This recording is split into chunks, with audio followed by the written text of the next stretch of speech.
అందరికీ నమస్కారం. ఇప్పుడు విశ్వవిఖ్యాత సార్ బొమ్మ నటరత్న డాక్టర్ నందమూరి తారక రామారావు గారు, అలాగే పార్టీ వ్యవస్థాపకులు.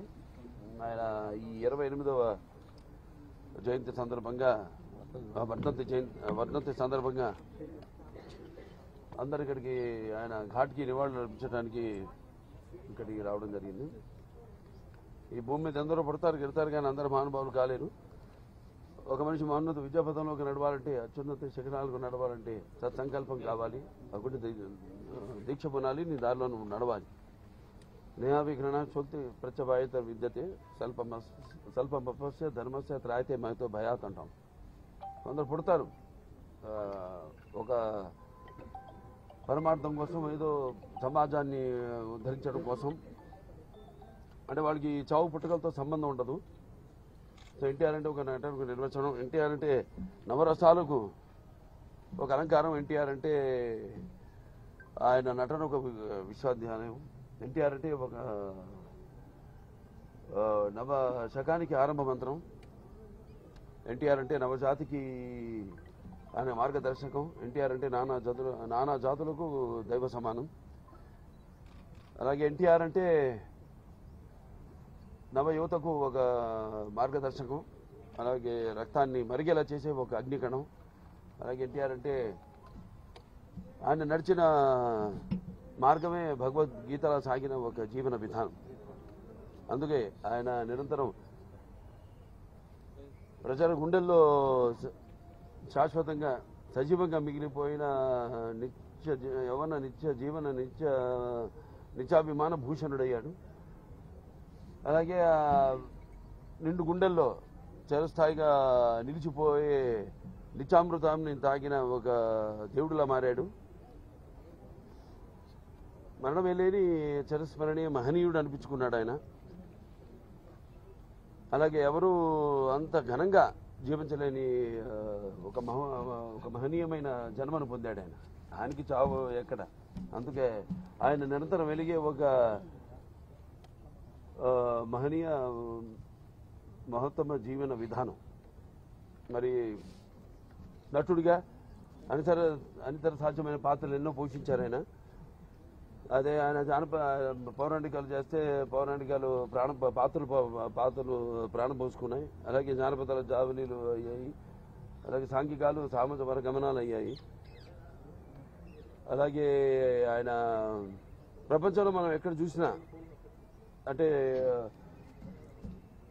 అటువంటి నటధీరుడు, అలాగే ప్రయోగాలు చేసిన నటనాచార్యుడు, అలాగే పరకాయ ప్రవేశం చేసి ఆ పాత్రలో అణువులను నింపుకుని నటనకు న్యాయం చేసిన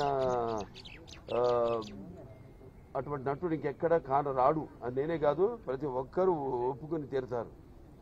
అలాగే ఆయన కేవలం సినిమాలే కాదు, ప్రతి తెలుగు బిడ్డ, ప్రతి తెలుగు మట్టి గడ్డ, నేను తెలుగువాణ్ణి అని సగర్భంగా చెప్పుకునే ఒక తమ్ము ధైర్యం, ఒక తెగువ, ఆత్మవిశ్వాసానికి పదును పెట్టి సానబెట్టి బయటికి లాక్కొచ్చి చెప్పించిన తెలుగు తేజం నందమూరి తారక రామారావు. అలాగే తెలుగుదేశం అన్న పార్టీని పెట్టి, అలాగే ప్రతి తెలుగు బిడ్డ బొడ్డు కోయక ముందే రాజకీయాలు ఏంటో తెలిపిన మహానుభావుడు, మహానాయకుడు నందమూరి తారక రామారావు గారు. అంతవరకు మరి ఆయన రాజకీయాలు రాకముందు వరకు చాలామందికి రాజకీయాల మీద పెద్ద ఆసక్తి ఉండేది కాదు. అలాగే అసలు కొంతమందికి అయితే రాజకీయాలు అంటే ఏంటో తెలియదు. అటువంటిది ఆయన ఒక ప్రజల్లో మన ఒక అవగాహనను తీసుకొచ్చి ఆయన పొలిటికల్ హీరో కూడా అనిపించుకున్నాడు నందమూరి తారక రామారావు. ఇక ఆయన చేసిన పథకాల విషయానికి వస్తే ఎంతో సాహసోపేతమైనవి, అలాగే అందరికీ సామాన్య ప్రజలకు ఎంతో అనుకూలమైనవి కూడా. తర్వాత ఆయన ప్రవేశపెట్టిన రాజకీయాలు రాకముందు, రాజకీయాలు వచ్చాక ఆయన ప్రవేశపెట్టిన ఈ పథకాలు, అమలు చేసిన పథకాలు ఇప్పటికీ ఎందరో వాటిని ప్రవేశపెట్టి అమలు చేస్తున్నారు. అందుకే ఆయన పేదవాడి ఆఖరి తెలిసిన నాన్న ఆయనే. అలాగే జనం యొక్క భవిష్యత్తు చూపించిన నాన్న ఆయనే. అలాగే ఆయనకు తోడుగా ఉన్న ఆడపడుచులందరూ కూడా ఆర్థిక స్వాతంత్రాన్ని ఇచ్చిన ఒక అన్న కూడా అయ్యాడు ఆయన. మరి ఆయన ప్రవేశపెట్టిన పథకాలు ఈరోజు మొత్తం యావత్ భారతదేశంలో అన్ని రాష్ట్రాల్లో కూడా వాటిని అమలు చేశారంటే మరి కిలో బియ్యం 2 రూపాయలకి అయితేనేమి, లేకపోతే మహిళలకు ఆస్తిలో సమాన హక్కు అయితేనేమి, అలాగే రైతులకు 50 రూపాయలకి హార్స్ పవర్ యూనిట్ పవర్ ఇవ్వటం అయితేనేమి, భూమి శిస్తు రద్దు చేయడం అయితేనేమి, అలాగే ఈ యొక్క చేనేత కార్మికులు ఈ యొక్క చేయూతనవడం ఏంటి, చేనేత వస్త్రాలు వాటి ద్వారా, అలాగే పక్కా ఇళ్ల నిర్మాణం అయితేనేమి, కాంక్రీట్ స్లాబులతో ఇళ్ల నిర్మాణం అయితేనేమి, అలాగే విప్లవాత్మక సామాజిక మార్పులు ఎన్నో తీసుకొచ్చారు. దాంట్లో ముఖ్యమైనది తెలంగాణలో పటేల్ పటవారీ వ్యవస్థను రద్దు చేయడం, అలాగే ఈ మాండలిక వ్యవస్థను స్థాపించడం.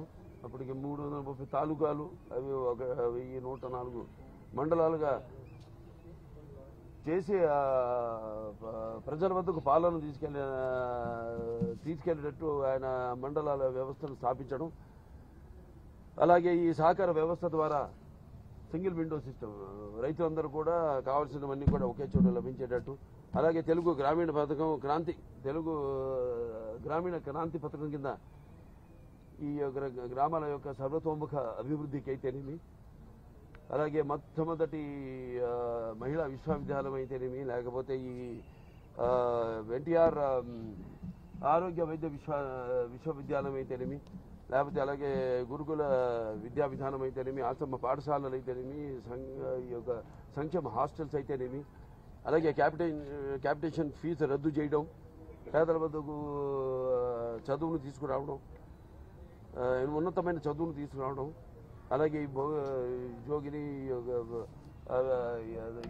వ్యవస్థల దేవదాసి వ్యవస్థలు రద్దు చేయడం అయితేనేమి, అలాగే హైదరాబాద్కి నాగార్జున సాగర్ ద్వారా నీళ్లు ఇవ్వడం అయితేనేమి, అలాగే నిజాం సాగర్ వాటి అభివృద్ధి, అలాగే తెలుగు గంగా హంద్రి నివాస్ సోజల్ సబంతి అయితేనేమి, గాలేరు నగరి అయితేనేమి, దాని తర్వాత మండల దీని ద్వారా ఆయన ఫ్రంట్ చైర్మన్గా ఉన్నప్పుడు సుమారుగా ఒక ఎన్నో వేల లక్షల మంది రైతులకు దేశవ్యాప్తంగా 11,000 లక్షల మందికి ఆయన ఆనాడు ఈ భూమి శిస్తు రద్దులు చేయడం జరిగింది. మాండలిక వ్యవస్థ ఈ యొక్క ద్వారా ఆయన మాండలిక సిఫార్సుల్ని అమలు జరిపించడం జరిగింది. ఇంకా సర్కారీ దీని కమిషన్ ద్వారా ఈ యొక్క రాష్ట్ర కేంద్రాల మధ్య వాళ్ళు యొక్క అనుబంధాన్ని పెంచే విధంగా ఒక రాష్ట్రం కేంద్రంలో ఉన్న ప్రభుత్వం ద్వారా వాళ్ళ అవసరాలను ఆ కేంద్ర ప్రభుత్వం తీర్చేలా ఇంకా ఎన్నెన్నో అభివృద్ధి కార్యక్రమాలు, అలాగే ఎన్నో ఆయన ఈ యొక్క అమలు చేయడం జరిగింది అన్ని వర్గాల ప్రజలకు. ఇలా చెప్పుకుంటూ పోతే మరి అటువంటిది ఆ మహానుభావుడు ఆయన చేసిన సేవలు మనకు తెలిసింది. స్వాతంత్రం ఒక పోరాటం, మనం విన్నది కానీ చదివింది కానీ పుస్తకాల్లో, మన కళ్ళారా చూసిన మొదటి ఒక యుద్ధం ప్రజల కోసం ఆయన అని త్యజించి ఆయన చేసిన సేవల మరువనానివి. ప్రతి తెలుగు వాళ్ళు ఇవాళ ఆయన ఇక్కడ తెలంగాణ, అక్కడ ఆంధ్రాలో ఆయన ఈ యొక్క వర్ధంతిని పురస్కరించుకొని ఆయనకు ఘన నివాళులు అర్పించుకుంటున్నారు అందరూ. తెలుగుదేశం పార్టీ కార్యకర్తలందరూ కూడా ఆయన ఆనాడు మరి ఎంతోమందిని విద్యావంతుల్ని రాజకీయాల్లోకి తీసుకురావడం జరిగింది.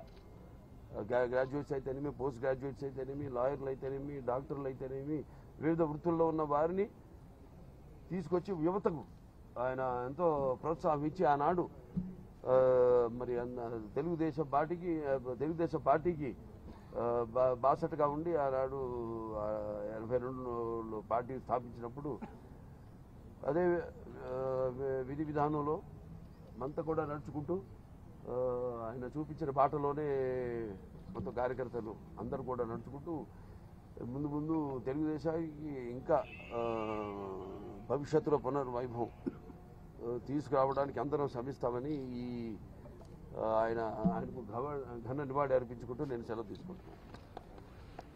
जोहार इंडिया, जोहार इंडिया, जब तक सूरज चांद रहेगा